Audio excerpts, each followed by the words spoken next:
Good morning, everybody. Ooh, it's nothing like hearing your voice from behind your head. All right, so flow for me is we're about to see what's going to happen and what's going to come out of my mouth for the next 15 minutes. Selfishly, this just occurred to me that I wake up every morning and I meditate, which this is a newer thing for me, that in order to kind of get present in the room, I thought that maybe we could just take a second to get centered. I need this, so like you're just going to come. We're going to pretend this was part of this talk, and you're going to come along with me. So if everyone can close your eyes just for a minute, we'll do like 4 deep breaths. This is for me, but if it works for you, you're welcome. All right.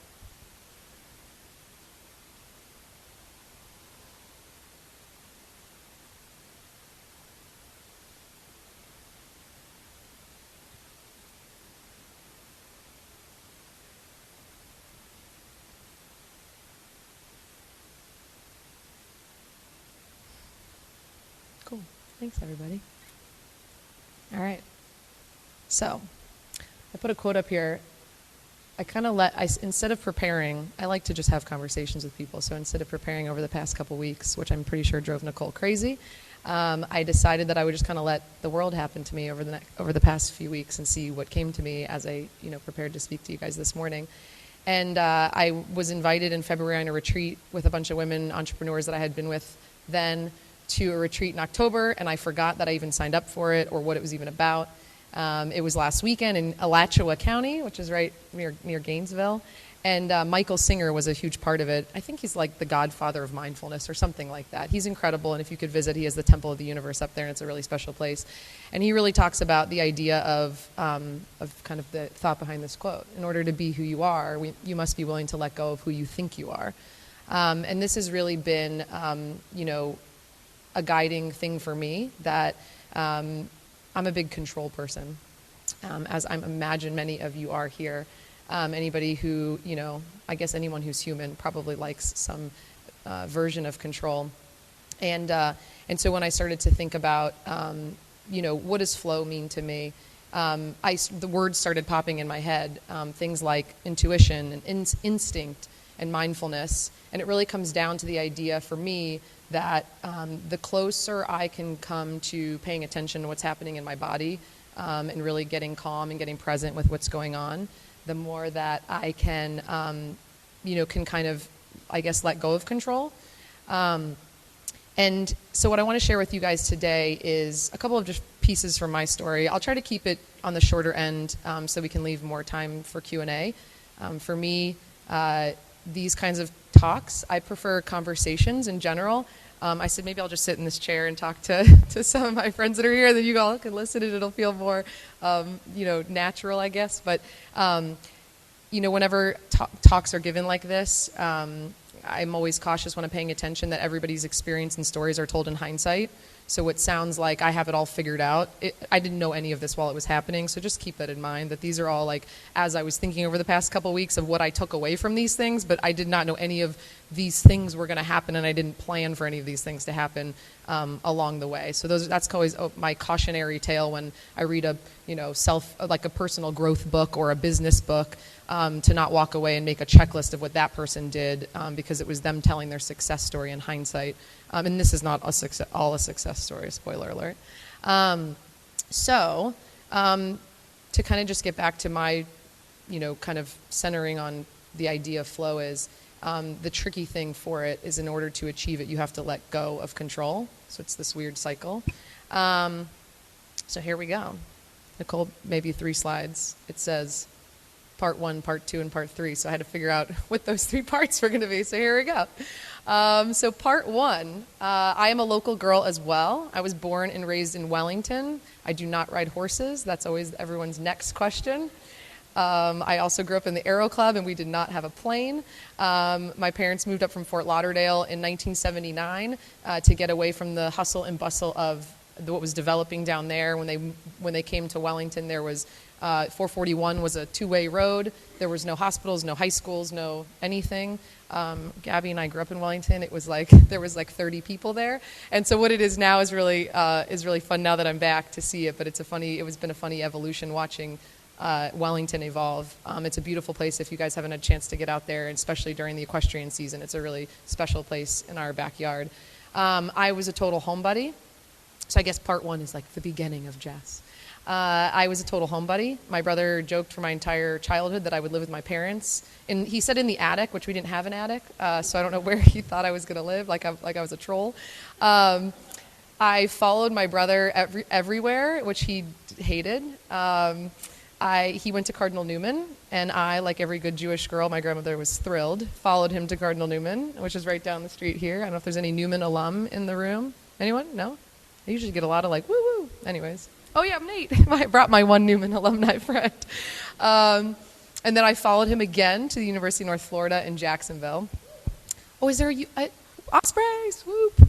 That never happens. If I would have said like UF, I would have gotten a whole bunch of cheers. My entire life, I guess, I remember being young, and they would call it, I guess, manifestation now. I don't know, there's all these like terms for things now.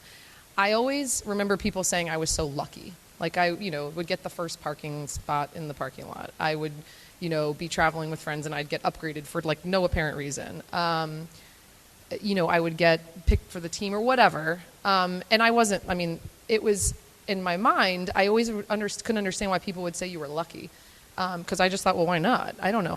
I think positively, and I think I'm a good person, and I work hard. And I just think it was that was what happened in the world. Why wouldn't you get the first parking spot, or why wouldn't you? It never occurred to me that this was something, and I was always really confused. I paid a lot of attention to that. If I'm thinking back, and I have a horrible memory, but when I think back, that was something that always stood out in my mind, is people saying, this idea of like, you're so lucky, and not understanding why they weren't just living that way too. I went to the University of North Florida, and I remember, you would come back like every weekend. I also stayed with my high school boyfriend, and then so it took me a couple years to really get into the groove of college. But I remember one of my childhood friends, who actually got married in this beautiful theater. She was a bigger homebody than I was, as far as I was concerned. She was the only child and lived down the street from me, and she studied abroad in college. And I remember thinking, like, gosh, if Ashley could study abroad and could leave her parents for like an entire summer, like, God, could you imagine? That I could do that. And so I studied abroad in college, and I would say this is probably like the first life-changing experience that I had. I remember looking out the window of the plane as it was landing. I went to Florence, so I think we landed in Rome. I remember looking out the window, and this is a very distinct memory in my like really crappy memory bank of not remembering anything, that I remember looking out the window like very specifically and seeing Rome, I guess, at the time, Italy, and thinking like, wow, there's a whole other world out there. Like this is a land I've never seen before, and there's people that live in this world that I imagine are going to speak a different language, and they're going to have a totally different culture. And I spent a summer there, and then immediately regretted that I only did a summer and not a semester or an entire year or the rest of my life in Italy. And I'm working on that. And it just changed my perspective of a couple of things. One is how big the world was, but maybe more importantly, how small each of us are, and not in an insignificant way, like, oh, we're not, good enough for this, but really just the fact that, our problems, our experiences, everything that we kind of, the ego, I guess you could say, it really kind of shrunk that for me. It gave me perspective of the fact that there's so much that you don't know in this world. And it made me really excited about a lifelong journey of experiencing that, as well as kind of change my perspective of where I saw my place in the world and how I wanted to always be kind of reaching out. I always thought growing up this was a really worldly place, because it is. We have people from all over the world that come and visit here, and that really kind of put me in my place, and it changed the trajectory of my life. I had my mom was born in New York, my grandmother was born in New York, and when I was 16, my mom and grandma brought me there to visit for the first time, and I remember thinking what a magical place it was. And after I studied abroad, I thought, like, this is where I started to set my, like, where are cities that you can live that kind of put you in a place where you're going to be exposed to that. And so I just started running my mouth about how I was going to move to New York, and if you can make it there, you can make it anywhere. I'm sure that song, well, I guess that song hadn't come out yet, but I really started to kind of think about, like, where am I going to start to put myself to to get myself in places where I'm able to kind of elevate my experience, my exposure. In my mind, it was all professional because you go to college and I guess everyone starts asking you what you're going to do. I mean, they start asking you when you're, 5, what are you going to do for the rest of your life?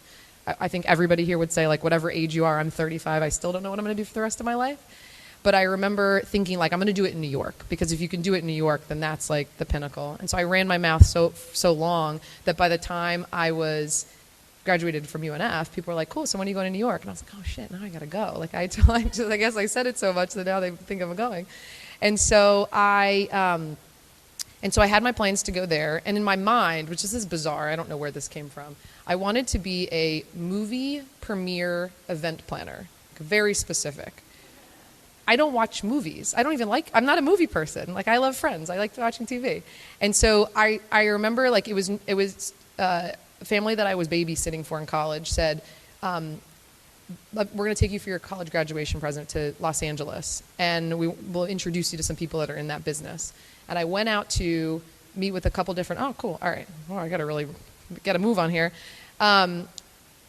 Met with a couple different movie studios to understand what that was like, and this woman told me from, I think it was Fox Searchlight, she said, listen, you clearly have no idea what you want to do. You're 21, you made up this job that you think existed, and you don't even watch movies, and so why don't you go to New York, get a job there, get your feet wet, get grounded, come back in a few years when you kind of have a little better sense of like who you are and what you want to do, because this is a really hard business out here, and then see if you still want to do that. And then it like exited my mind. I moved to New York. Let's see what happens next. Okay, here we go. I moved to New York.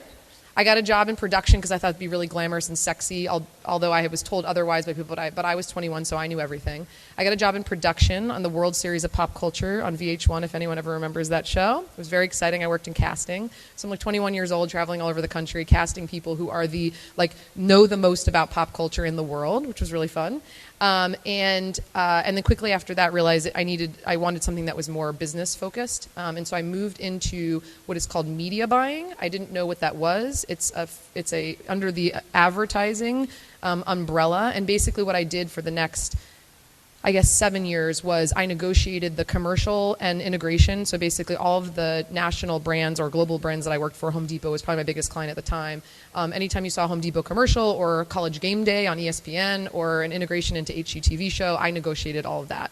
That was really fun. I love negotiating. I learned. I got good at it over the years. And it was an opportunity to be really exposed to a lot of New York. I was making no money. I couldn't afford it. On the weekends, I couldn't afford to leave my apartment. But during the weekdays, I was like a baller. We had expense accounts. And so somebody's nodding their head here because you must have done that. You're like, yes, it was the greatest life ever. They called it, New York Times wrote an article called The Poverty Elite. Because during the week, you're like on a yacht in the Hudson River or like front row at Yankee Stadium, and then on the weekend, you're eating ramen noodles. So in my mind, fastest best, I need to get every promotion. Who did it? How young were they? How quick did they do it? I'm going to do it better. I'm going to do it faster. So this was my mentality. I really got to get a move on here. And in my mind, I said, well, what does that look like? Well, it's CMO, Chief Marketing Officer, by 30. That's what I decided. That would mean if I did that, then I was the best. I got there the fastest. And so I set my sights on that. And then, ironically, I get a call. We lost the Home Depot account. My boss moved to Los Angeles to run that office. He called me about a month later, and he said, hey, we have Lionsgate Movie Studio. They just bought the rights to the Hunger Games. And they're going to now go from being like Tyler Perry movies and the Saw franchise to becoming a really like big-time studio. We need somebody who can negotiate significant amounts of money from New York to come in and run this account. Which meant that I was moving to Los Angeles 6 years after that conversation with that woman at Fox Searchlight to work on a movie studio, which was really funny because I never, totally left my mind after that conversation 6 years prior. And I remember getting on the plane, and I said, and this is so weird, I never do this. This is so weird, and I would never remember this, but I remember saying out loud as I'm stepping onto the plane, I was going to say Delta because that's my airline, but I don't think it might have been JetBlue. And saying out loud, this is going to be awesome as long as nothing bad happens, which is like so weird. And so, it's dark, premonition, I guess. So, I moved there, and it was awesome. And LA's awesome. If anyone hasn't been, go. It's amazing. And 6 months into living there, I got a call from my brother that my dad had taken his own life. And it was there, and because I probably ran out of time already. Nicole's giving me a look. I won't get into all the details, but if you've heard me speak at other events, I speak a lot about mental health, so you can kind of hear the full story. But he had gotten sick, and in a period of maybe 2 months, us scrambling to try to figure out how to help him, we obviously could not. And at that moment, there was this like total shift in my life of, I guess the biggest thing was perspective. It was almost instantly like this filter came over me that allowed me to, like, anything that wasn't important, I had no energy for it. Like, I had no capacity. I was like barely surviving. And so anything that wasn't like feeding me and feeding my soul, and I don't even know if I had a soul at that point. I don't know what I had, but anything, it was just like, and all of a sudden everything seemed ridiculous. I remember I flew back to Los Angeles. I was here for a few weeks, had to move my mom out of my parents' home, obviously had to deal with all of that. I came back to Los Angeles the morning of the Hunger Games premiere, which was like, prior to this was the thing. We had worked on this movie for, a year, or I guess 6 months, and I walked into walked the red carpet, walked into this thing that I had been looking forward to for so long, and I felt as if I was floating outside of my body. Like, I remember watching myself. I remember the bar we went to beforehand. I remember the red carpet. I remember sitting next to Donald Sutherland, like the whole thing, and I remember observing myself and being like, there's kids here. What am I doing here? Like, what is happening in my life? And it started to change my perspective pretty dramatically. I also lost very quickly that ability to manifest. So this thing that everyone called me lucky for my whole life, that I never understood what it was, I was in such a negative, dark place that all the things that people kept saying to me that they were happening to them that I never understood, like I would stub my toe.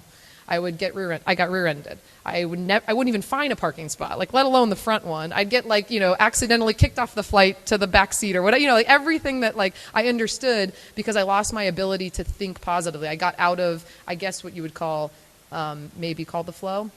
And then the irony is I moved back to New York. I guess in retrospect, maybe because everyone kept saying, like, you're going to move back to New York, right? Like, you're not going to stay out in LA after all of this that happened. My grandfather also passed away 2 months later, and so I was like back to Florida constantly. And so I said, yeah, of course I'm going to move back. And so I got back to New York, and I basically, I guess maybe in order to not have to deal with everything that happened with my dad, again, not consciously, and this is hindsight, I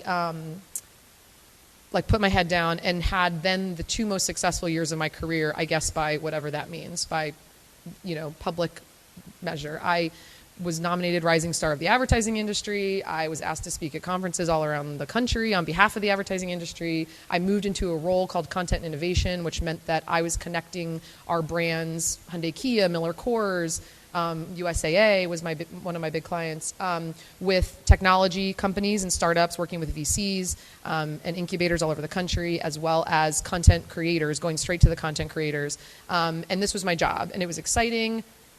In theory, I mean, as far as social media is concerned, I had it all. And I realized that it was, in hindsight, this was all at the expense of me dealing with what was really going on. Here we go, part 3, with like a minute to spare. I woke up one day, I guess, probably like on the eve of my 30th birthday, and right at the point where maybe the night before, a couple nights before, somebody from another movie studio had taken me out for drinks to talk about that I was ready to be a CMO. He said, here's your time. Your time has come. We're going to start putting you in positions to interview for these jobs. And so this thing, when I was 21, that I set out to do in New York City was now put in front of me. And I remember thinking, like, I don't want any of this. None of this. And it was this weird, like, it happened overnight. I woke up the next morning. I said, I don't even know who I am anymore. I've lost myself completely. I don't leave my apartment on the weekends. I remember thinking, like, what my dad did, that seemed so unfathomable years before, now didn't seem so unfathomable. Like, I could understand how somebody who lived like that for so long could get to that place. And I woke up and I was like, I got to go. I got to get out of here. All of this stuff doesn't mean anything anymore. And I've done all of this at the expense of myself. And so I moved back to Florida, like Nicole said. It's like, oh, yeah. Well, and I felt that way. I moved back 5 years ago. I live across the street. I walked here. And West Palm was 5 years ago. So if anyone's been here for 5 years, I thought, like, holy crap, who am I going to socialize with? All of my friends that were still here were like, married with kids. A lot of them were stay-at-home moms. I thought, how in the world am I going to have a social life? I believe I still want a career. I don't know. And what I did, though, was I got back to who I am as a person. My family owns a fitness and wellness center out in Wellington, Ultima. And I started helping my mom run that business because she'd been doing it by herself, which meant I had a free personal trainer, and I worked in a gym. And so I just basically worked out all the time and started focusing on, like, how am I going to do this meditation thing? How am I going to start to get my brain back to a better place? And the interesting thing is if I look back at, like, experiences and amazing things that happened to me and how the world opened up to me, and if I think about, like, all the possibilities that have existed, the most condensed period that has happened to me is after the most traumatic thing and after the time when I kind of gave up and I kind of lost the energy to be able to control things. The past 5 years of my life have been bananas. I reconnected, have my cheering committee over here. I joined a professionals group in Wellington, which in order to, like, make some friends. And I reconnected with a childhood friend who now is a great friend again, and we worked together. And then I met my business partner, Dan, who had moved here with his son and wife from Chicago. I became an entrepreneur. We joke that I got shoved off the entrepreneurial cliff because one day Dan said we had our businesses, we signed the legal paperwork, and then I stopped getting paid. And he's like, well, now you're an entrepreneur. And so we launched a security token, which is on blockchain technology. If anyone's interested, we could talk later, but talk to Dan because he knows more. I didn't even know what a security was. It's just an equity share in a business. If you didn't know, I didn't know that. I joined Entrepreneurs Organization and am now part of a global entrepreneurs group and get to meet and talk with and hang out with regularly amazing entrepreneurs from all over the world. I've got to speak at the UN because of that. I did a TED Talk last month, which was on my bucket list forever. I have traveled more and loved more and laughed more and lived more than I ever have in my entire life after what I would think would have been an unfathomable thing to come back from. And when I stopped caring and putting in my mind what was going to happen and what I was going to do and controlling everything. And that's the experience I wanted to share with you guys. So thank you all for having me.